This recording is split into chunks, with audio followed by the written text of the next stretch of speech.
شروع کرتا ہوں اللہ تعالیٰ کے نام سے جو بڑا مہربان نہایت رحم کرنے والا ہے۔ السلام علیکم ورحمۃ اللہ وبرکاتہ۔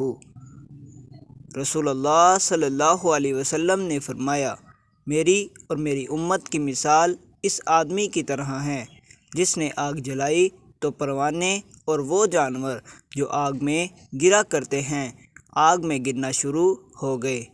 میں تمہیں آگ سے بچانے کے لیے تمہاری کمروں سے پکڑے ہوئے ہوں اور تم آگ میں گرنا چاہتے ہو۔ رسول اللہ صلی اللہ علیہ وسلم نے فرمایا، جو شخص قرآن پاک دیکھ کر پڑھنے کا عادی ہوتا ہے، اللہ تعالیٰ اس کو اس کی آنکھوں سے فائدہ اٹھانے کا موقع دیتا ہے جب تک وہ دنیا میں رہے، یعنی اس کی آنکھوں کی بینائی موت تک باقی رہتی ہے۔